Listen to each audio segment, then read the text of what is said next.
विदर्भातील पंढरी अशी ओळख असलेल्या शेगाव भूमीमध्ये लाखो भाविक दरवर्षी राज्याच्या व देशाच्या विविध भागांमधून दर्शनासाठी येत असतात।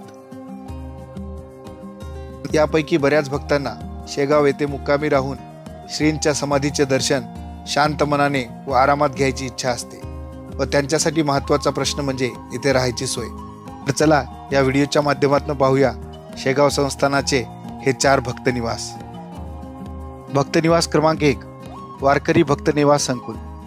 या भक्त निवासमध्ये जाण्याकरिता आपल्याला समाधी मंदिरातून बाहेर पडल्यावर उजव्या हाताचे हे वळण घ्यावे लागते।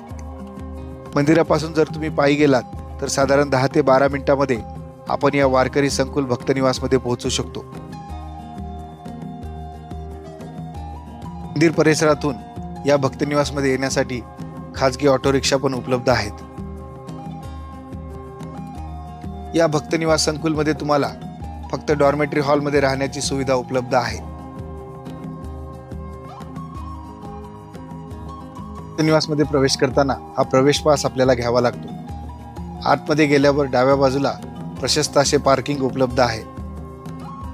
या भक्त निवासमध्ये राहण्यासाठी प्रति व्यक्ती 30 रुपये ते 50 रुपये असा दर आकारला जातो। या भक्त निवासमध्ये या मोठ्या 2 बिल्डिंगमध्ये राहण्याची सोय उपलब्ध होते।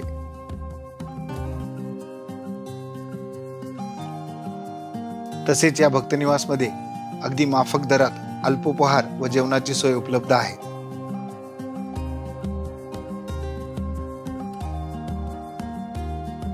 भक्त निवास क्रमांक 2 भक्त निवास संकुल मंदिर परिसर।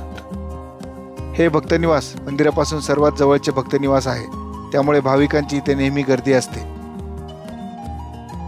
हे भक्त निवास मंदिराच्या प्रशस्त वाहनतळाच्या शेजारीच आहे। मंदिराच्या वाहनतळापासून मंदिराकडे पायी जाण्याचा मार्ग या भक्त निवास मधूनच जातो। याच भक्त निवास पासून आपल्याला railway station, bus stand, Anand Vihar भक्त निवास, विसावा भक्त निवास येथे येण्या व जाण्यासाठी मोफत बस सुविधा उपलब्ध आहे। या भक्त निवास मध्ये तुम्हाला 300 रुपये पासून 950 रुपयापर्यंत फॅमिली रूम उपलब्ध आहेत व इथे साधारण 70 रुपयामध्ये आपल्याला जेवणाची सोय उपलब्ध आहे।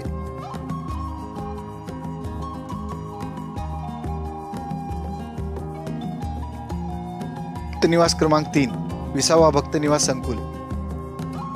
हे भक्त निवास मंदिरापासून साधारण 2 ते 2.5 किलोमीटर अंतरावर आहे। शेगाव मधील सर्वात प्रशस्त असे हे भक्त निवास आहे। या भक्त निवास मध्ये पार्किंगची सोय खूप प्रशस्त जागेमध्ये केलेली आहे। शेगाव संस्थानचे सर्व भक्त निवास आपल्याला स्वच्छ व नीटनेटके पाहायला मिळतात। मुळात शेगाव संस्थान हे त्यांच्या शिस्तबद्ध कार्यप्रणाली व स्वच्छतेमुळे पूर्ण देशभरात प्रसिद्ध आहे।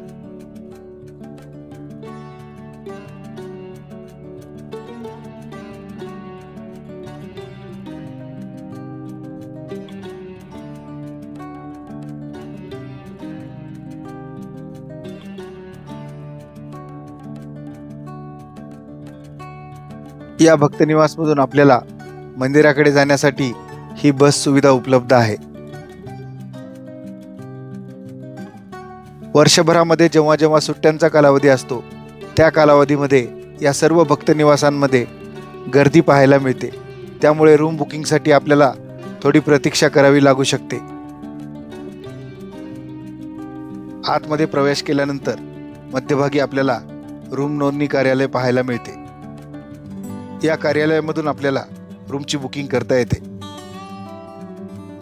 या ठिकाणी सुद्धा आपल्याला 300 रुपये ते 950 रुपये देऊन फॅमिलीसाठी रूम बुक करता येते। या कार्यालयाच्या मागे आपल्याला भव्य असे प्रसादालय पाहायला मिळते, जिथे अगदी माफक दरात नाश्ता व जेवणाची सोय उपलब्ध आहे।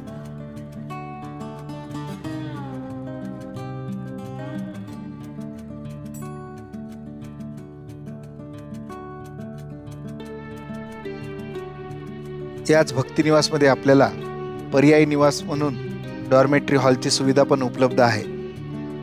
हा डॉर्मेटरी हॉल विसावा भक्ती संकुलच्या आवारामध्येच मागच्या बाजूला उपलब्ध आहे।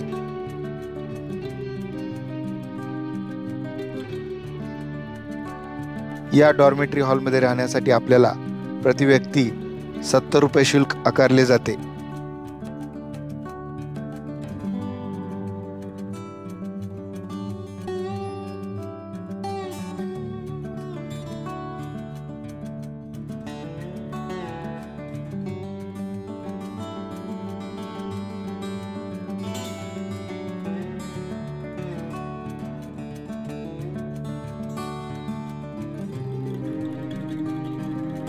या ठिकाणी राहण्याची सोय या मोठ्या डॉर्मेटरी हॉलमध्ये या पद्धतीने केलेली असते.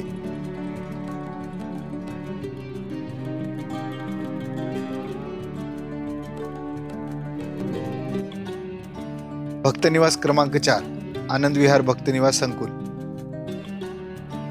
आनंद विहार हे भक्तनिवास संकुल 20वा भक्तनिवास संकुलच्या अगदी जवळच आहे.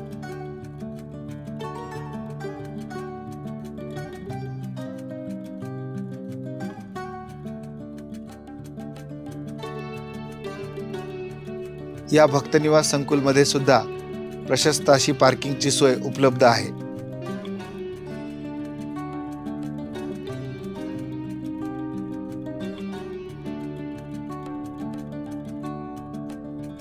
हे भक्तनिवास पण खूप स्वच्छ व सुंदर आहे.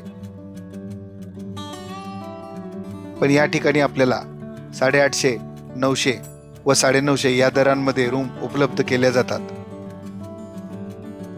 या ठिकाणी सुद्धा जेवणासाठी प्रसादालय उपलब्ध आहे.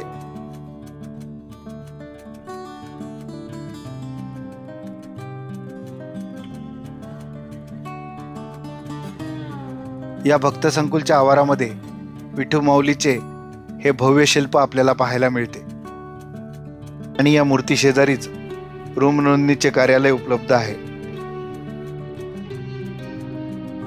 मित्रांनो, या 4ही भक्तनिवासांमध्ये कुठल्याही पद्धतीने ऑनलाईन बुकिंग स्वीकारले जात नाही.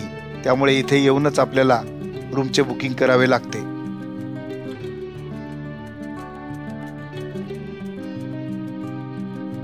मंडळी, या 4ही भक्तनिवासच्या अधिक माहितीसाठी या क्रमांकावर तुम्ही संपर्क साधू शकता.